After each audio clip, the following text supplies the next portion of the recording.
بسم اللہ الرحمن الرحیم۔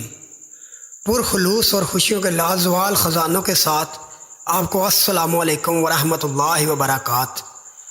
اللہ تعالیٰ آپ کی حفاظت کرے اور تمام جائز دینی اور دنیاوی حاجات پوری کرے، آمین۔ زندگی بہت اچھی گزر رہی تھی۔ لیاقت اور مریم ایک دوسرے کو بہت پیار کرتے تھے۔ ان کی 3 بیٹیاں اور ایک بیٹا تھا۔ ان کا پیار دن بدن بڑھتا جا رہا تھا۔ لیاقت کی ایک بہن تھی جو ابھی کنواری تھی اور وہ اتنی خوبصورت بھی نہیں تھی، جس کی وجہ سے سب گھر والے بڑے پریشان تھے کہ جو بھی اس کو دیکھنے آتا ہے انکار کر جاتا ہے۔ ایک دن اللہ کی کرنی ہوئی کہ اس کا رشتہ پکا ہو گیا۔ سب گھر والوں نے اللہ کا شکر ادا کیا۔ ایک دن آیا کہ اس کی شادی بھی ہو گئی۔ وہ بھی اپنے گھر میں بہت خوش تھی کیونکہ اس کا شوہر اس کی ہر بات مانتا تھا اور اس کا بڑا دھیان رکھتا تھا۔ ایک دن اچانک وہ اپنی بیوی کے گھر آیا تو گھر پر لیاقت کی بیوی کے سوا کوئی بھی نہیں تھا۔ اس نے کہا میں کل آ جاؤں گا، لیکن لیاقت کی بیوی نے کہا نہیں، تم آ جاؤ، میں تم کو بغیر کچھ کھائے پیے نہیں جانے دوں گی۔ وہ بیٹھ گیا۔ لیاقت کی بیوی نے اس کو چائے پلائی اور اس کے پاس ہی بیٹھ گئی۔ چونکہ لیاقت کی بیوی بہت خوبصورت تھی، اس کا دل اس پہ آ گیا اور وہ گھر پر بھی اکیلے تھے۔ شیطان ان دونوں کے درمیان حائل ہو گیا اور ان سے زنا سا زرد ہو گیا۔ اب ان کے جوائی کا معمول بن گیا کہ وہ 1-2 دن کے بعد آتا رہتا اور لیاقت کی بیوی کے ساتھ کافی وقت گزارتا۔ ایک دن لیاقت کی ماں نے لیاقت سے کہا ہمارا جوائی آج کل تمہاری بیوی سے کافی فری ہو چکا ہے، مجھے اچھا نہیں لگتا، اور وہ آپس میں باتیں بھی بہت غلط کرتے ہیں جو مجھ کو تم کو بتانے میں بیٹا شرم آ رہی ہے۔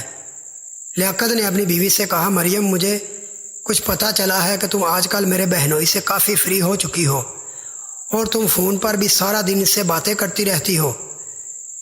میں تم پر الزام نہیں لگا رہا، پر میں بڑا پریشان ہو گیا ہوں کیونکہ ہم نے اپنی بہن کی شادی بڑی مشکل سے کی ہے اور وہ اپنے شوہر کے ساتھ بڑی خوش بھی ہے۔ دیکھنا کوئی غلطی نہ ہو جائے۔ اس کی بیوی نے اس کو تسلی دے کر مطمئن کر دیا، تم فکر نہ کرو، میں اس بات کا خیال رکھوں گی۔ لیکن وہ اس دلدل میں پھنس چکی تھی اور وہ روز بروز ایک دوسرے کے زیادہ قریب ہوتے گئے۔ اچانک وہ ایک دن حاملہ ہو گئی۔ اس کے شوہر نے کہا یہ سب کیسے ہو گیا؟ میں تو تمہارے قریب نہیں آتا، تو پھر تم حاملہ کیسے ہو گئی ہو؟ اس نے کہا کہ تم کو یاد نہیں ہے، پر یہ ہمارا ہی بچہ ہے۔ تم مجھ پر شک کر رہے ہو، اب تم حد کر رہے ہو۔ اپنی بیوی پر تم کو یقین نہیں ہے؟ کیا میں کوئی غلط کام کر سکتی ہوں؟ لیاقت خاموش تو ہو گیا لیکن مطمئن نہ ہو سکا۔ اس بار اس کو بھی اپنی بیوی پر یقین نہ رہا کیونکہ وہ جانتا تھا کہ یہ بچہ میرا نہیں ہے۔ ایسے تیسے کرتے 9 ماہ گزر گئے۔ بچہ ہوا، بچہ آہستہ آہستہ بڑا ہوا۔ جب اس بچے کی عمر 6 یا 7 سال کی ہوئی تو اس بچے کی شکل بالکل اپنے باپ یعنی لیاقت کے بہنوئی جیسی ہوتی جا رہی تھی۔ اب لیاقت کا شک یقین میں بدل گیا۔ اس نے اپنی بیوی سے کہا تم نے ہمارے خاندان اور میری عزت برباد کر دی ہے۔ میں نے تو تم کو بڑا پیار دیا تھا، پھر یہ سب تم نے کیوں کیا؟ لیاقت کی بیوی بھی اس بات کو مان گئی کیونکہ اب کوئی چارہ نہیں تھا۔ اس نے کہا جیسے بھی ہو میری اس غلطی کو معاف کر دو اور اس بچے کو بھی مار دو۔ لیاقت نے کہا میں ایسی غلطی کبھی بھی نہیں کروں گا، لیکن میں اپنی بہن کے بارے میں پریشان ہوں، اس پر کیا بیتے گی؟ ابھی کچھ دن ہی ہوئے کہ مریم اپنے شوہر کے بہنوئی کے ساتھ گھر سے بھاگ گئی۔ 1-2 دن لیاقت نے اپنی بیوی اور بہنوئی کو ڈھونڈا اور پھر اپنی بہن کو ساری بات بتا دی، لیکن لیاقت کی بہن نے کہا بھائی مجھے سب پتا تھا، بس خدا سے دعا کرتی تھی کہ یہ سب نہ ہو، پر اب میں کیا کر سکتی ہوں؟ میرے بھی بچے ہیں اور میری تو پہلے ہی بڑی مشکل سے شادی ہوئی تھی۔ اب جو بھی ہو میں اپنے بچوں کی خاطر یہ گھر نہیں چھوڑ سکتی۔ لیاقت گھر آیا، اپنے بچوں کو سارا قصہ بیان کیا کہ اب تمہاری امی کبھی بھی گھر نہیں آئے گی۔ بچوں کو بھی اپنی ماں سے نفرت ہو گئی۔ کچھ دنوں کے بعد جب لیاقت کے بہنوئی نے دیکھا کہ سب صبر کر کے بیٹھ گئے ہیں تو وہ اپنے گھر واپس آ گیا اور لیاقت کی بہن سے کہنے لگا اب یہ مریم میری بیوی ہے اور اب سے یہی رہے گی۔ لیاقت کی بہن خاموش رہی اور دل ہی دل میں اپنی جو کبھی بھابھی تھی اس کو کوسنے لگی۔ لیاقت نے اپنی بدنامی کی وجہ سے وہاں سے گھر بھیج کر کہیں اور جا کر رہنے لگا۔ آہستہ آہستہ وقت گزرتا گیا۔ کچھ سال بعد لیاقت کے بہنوئی کو ان سب کی بد دعاؤں کا اثر ہو گیا۔ اس کو اچانک فالج ہو گیا۔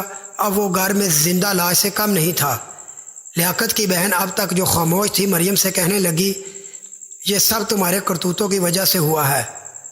وہ آپس میں اس بات پر جھگڑ پڑی، لیکن آخر کار مریم خاموش ہو گئی اور بولی، ہاں تم ٹھیک کہتی ہو، یہ سب ہمارے کرتوتوں کی وجہ سے ہوا ہے۔ کچھ دن اور گزرنے کے بعد مریم کے پیٹ میں بھی پانی کی بیماری کی شکایت ہو گئی۔ اب وہ بھی بیمار ہو چکی تھی۔ مریم اب لیاقت کی بہن سے کہنے لگی، ہم دونوں کو معاف کر دو، ہم دونوں کی وجہ سے تمہاری اور تمہارے بھائی کی عزت خاک میں مل گئی ہے، ہم کو معاف کر دو۔ لیاقت کی بہن نے کہا، میں تو تم کو معاف کر دوں گی، لیکن تم اپنے بچوں سے معافی مانگو جن کا معاشرے والوں نے جینا حرام کر رکھا ہے۔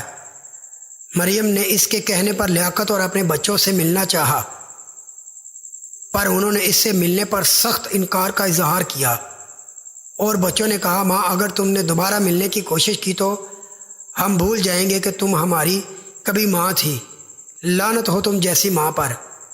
مریم کے پاس اب پچھتانے کے سوا کچھ نہ تھا۔ اب وہ اس آس پر جی رہی کہ کاش لیاقت اور میرے بچے مجھے کم از کم معاف ہی کر دیں اس دنیا سے جانے سے پہلے۔ اللہ ہماری ماں بہن بیٹی کو اپنی حفاظت میں رکھے اور شیطان مردود سے بچا کے رکھے، آمین۔ ناظرین، اگر آپ کو یہ ویڈیو اچھی لگی ہے تو میرے چینل کو سبسکرائب ضرور کریں اور دوستوں کے ساتھ آگے شیئر کریں۔ شکریہ۔